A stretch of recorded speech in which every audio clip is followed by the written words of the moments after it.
రామానుజదయా పాత్రం జ్ఞాన వైరాగ్య భూషణం శ్రీమద్వేంకటనాథార్యం వందే వేదాంత దేశికం. జయ జయ సుదర్శన శ్రీమతే శ్రీకమాంత మహాదేశికాయ నమః. నాల్పాకం స్వామి శ్రీ వాసుదేవాచార్య స్వామి యొక్క ఉపన్యాసం, తమిళ ఉపన్యాసం, తెలుగు అనువాదం. ఈరోజు వేదాంత దేశిక నిర్వాహం. శ్రీ వైష్ణవ గుణం ఎలా ఉండాలి, శ్రీ వైష్ణవుడు వాడు గుణములు ఎలా ఉండాలి. శ్రీ వైష్ణవులకు అని కొద్ది గుణాలు, స్పెషల్ క్వాలిటీస్ ఉన్నాయి. మంచిగా ద్వాదశ ఊర్ధ్వపుండ్రం, శిఖ అని ఇవన్నీ బయట గుర్తులు. మంచి ఆచార అనుష్ఠానంతో ఉండడం, వీలైనంత వరకు పెరుమాళ్ళ కైంకర్యం, పక్కన ఉండే దేవాలయానికి వెళ్ళి కైంకర్యం, తర్వాత దేవాలయానికి వెళ్ళి స్తోత్ర పారాయణం, సదా భగవన్నామ జపిస్తూ ఉంటారు. ఇవన్నీ బయట కనిపించే గుర్తులు. కానీ ఆంతరంగమైన కొన్ని గుర్తులు చెప్పబడి ఉన్నది. అంటే మంచి భక్తి ఉండాలి, శుద్ధమైన భక్తి, భాగవతుల దగ్గర గౌరవంగా ఉండాలి. ఇలా ఎన్నో ఉన్నాయి. వైష్ణవ లక్షణం సొల్లుమిడంగడిలే ప్రసిద్ధం అంటారు వేదాంత దేశికులు. శాస్త్రములు దీని గురించి ఎన్నో చర్చలు.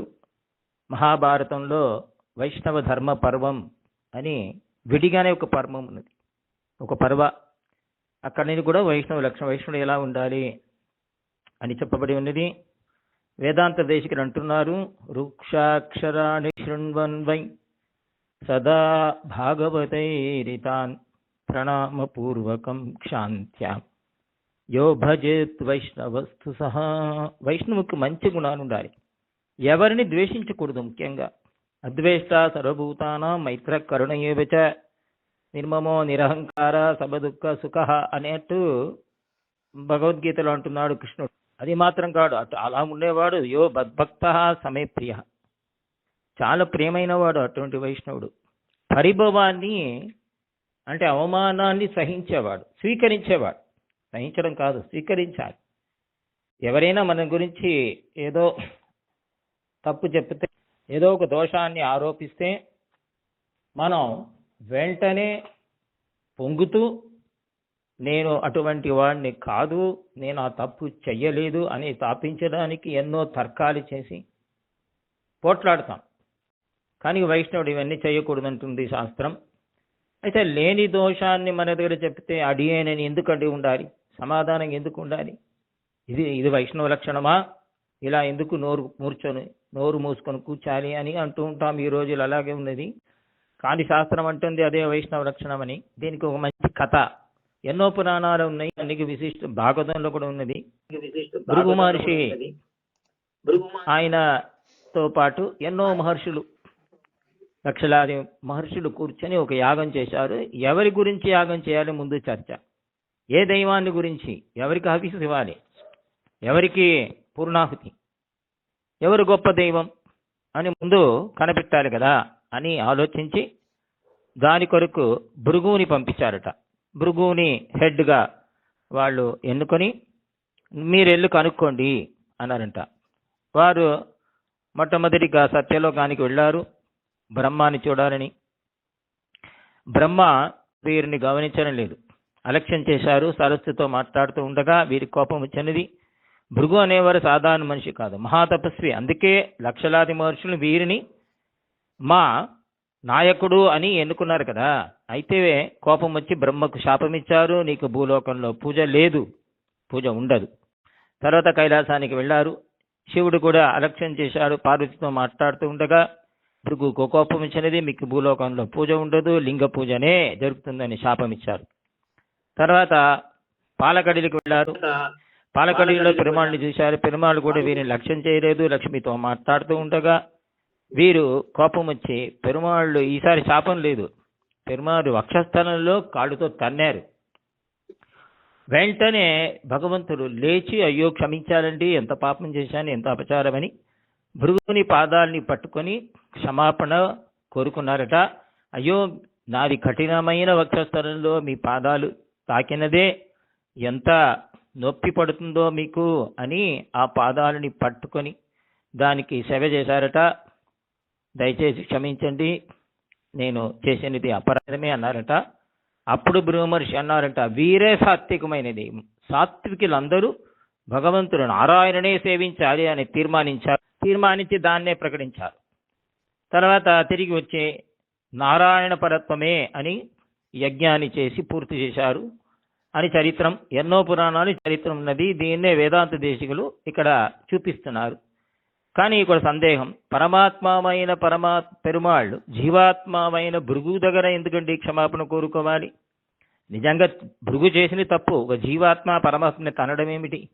పెరుమాళ్ళ వాళ్ళని క్షమాపణ కోరుకోవడం ఏంటండి? ఈశ్వరత్వం ఎక్కడ పోయినది?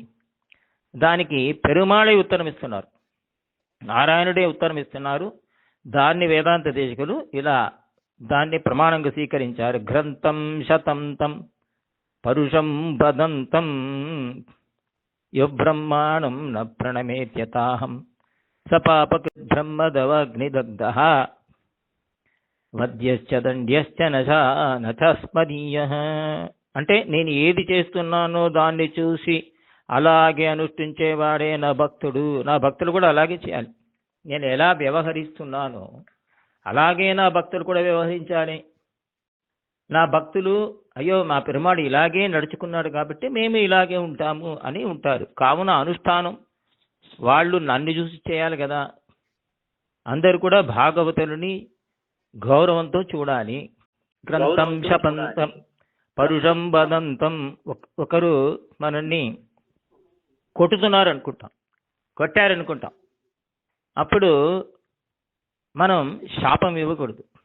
అయ్యో లేని దోషాన్ని మనపైన మోపడం ఏమిటి అని కోపంతో వారి పైన దాడి చేయకుండా ఏం చేయాలి? యో బ్రహ్మాణం ప్రణమేత్, వారిని సేవించాలట. ఎలా సేవించాలి? యథాహం, నేను ఎలా భృగు మహర్షిని సేవించానో అలాగే నా భక్తులు కూడా వ్యవహరించాలి. న ప్రణమేత్, అలా ఎవరు సేవించకుండా వాళ్లతో పోట్లాడుతూ ఉంటారు, వాళ్లతో ఆర్గ్యుమెంట్ చేస్తారు. సపాపకృత్, వాడు మహాపాపి. తర్వాత ఏమవుతుంది? చివరిలో నచస్మదీయ, వాడు నా భక్తుడే కాదు అంటున్నాడు పెరుమాళ్. నా భక్తుడు నా గుణాన్ని, సాత్విక గుణాన్ని వాళ్ళు తెలుసుకోవాలి, గుర్తించాలి. అన్ని చోట్ల నేనే ఉంటున్నాను, పరమాత్మ అంతర్యామిగా అనే విషయాన్ని వాడు తెలుసుకొని ఎక్కడ వెళ్ళినా నారాయణుడి లీల, విష్ణు లీల, వాడే ఇలా వీరి మూలంగా నా పైన దోషాన్ని ఆరోపిస్తున్నాడు అని తెలుసుకొని ఇది కూడా ఒక లీల అలా స్వీకరించేవాడు అదే నిజమైన వైష్ణవ లక్షణం. ఇది భగవత్ సంకల్పం అని స్వీకరించాలి. సపాపకృత్ బ్రహ్మ దవాగ్నిదగ్ధ, అలా చేయకుండా పోట్లాడితే పాపి అవుతాడు. దానికైనా దండని వీటి దగ్గర అనుభవించాల్సి వస్తుంది. భాగవతులు చెప్పినది మనం స్వీకరిస్తే తర్వాత దానివల్ల మనకు పాపకర్మ రాదు. శాస్త్రాన్ని మనం అతిక్రమించకుండా శాస్త్రాన్ని పాటించినట్టు అవుతుంది, శాస్త్ర పాలన ఉంటుంది. తర్వాత వారి కూడా దిద్దుకుంటారు తానే. దాని గురించి మనం ఆలోచించాల్సిన అవసరం లేదు, పరమాత్మ చూసుకుంటాడు. అదే తిరుప్పావేలో ఒక చక్కని పాసురంలో మధ్యలో ఉండే 15వ పాసురంలో ఆనేదానాయుడిగా అనే ఒక శబ్దం. అయితే నేనే తప్పు చేసిన వాడు, ఎవరైనా నువ్వే తప్పు చేశావంటే ఉండని, అలాగే ఉండని, నేనే తప్పు చేశాను అడియేన్ అని చేతులారా నమస్కరిస్తే తర్వాత ఏమీ మనకు బాధ లేదు. ఎన్నో దోషాలు ఉండగా ఈ దోషం కూడా ఉండని, ఎన్నో దోషం ఉంది కదా. పెరియవాచన్ పిళ్ళ అంటారు వ్యాఖ్యానంలో, ఇల్లాద కుట్రతే తండ్రిడం సిలర్ సొన్నాదం అదే ఇల్లయన పన్నాదే ఆం என்று అంగీకరిத்திருப்பவன் శ్రీవైష్ణవన్. లేనిపోని ఆరోపణ మనపైన, లేనిపోని దోషాన్ని మనపైన ఆరోపిస్తే సరి అని అంగీకరించి దాన్ని అడియేన్ దాసన్ అని ఎవరు అంగీకరించుకొని ఉంటాడో వాడే శ్రీవైష్ణవుడు అంటున్నాడు వ్యాఖ్యాన చక్రవర్తి అని పెరియవాచాన్ పిళ్ళై. అని ఉండే దోషాన్ని చెప్తేనే మన కోపం ఒప్పుకోకుండా మనం పోట్లాడతాం. తర్కం ఇచ్చి దాన్ని సిద్ధాంతం నేనే శుద్ధమైన వాడని నిరూపిస్తాం. ఇది సాధారణమైన గుణం. కానీ దాన్ని మార్చుకొని విష్ణు భక్తుడుగా, వైష్ణవుడిగా, ఆచార్యులు చూపించిన దారిలో, వేదాంత దేశికులు చూపించిన దారిలో మనం నడుస్తే భగవంతునికి ప్రీతిపాత్రులు అవుతాం. దోషాన్ని, పరిభవాన్ని మనం స్వీకరించాలి ప్రేమతో. ఇది భగవంతుని ఆజ్ఞ, ఇది భగవంతుని దీలా అనుకొని దానివల్ల ఎంత పరిభవం మనకు రాదు, గౌరవమే వస్తుంది అనేది ఇది తాత్పర్యం. శ్రీమతే నిగమాంతమాదేశికాయ నమః. జయ జయ సుదర్శన. శ్రీమతే శ్రీ కవితార్కిక సింహాయ కళ్యాణ గుణశాలినే శ్రీమతే వెంకటేశాయ వేదాంత గురవే నమః.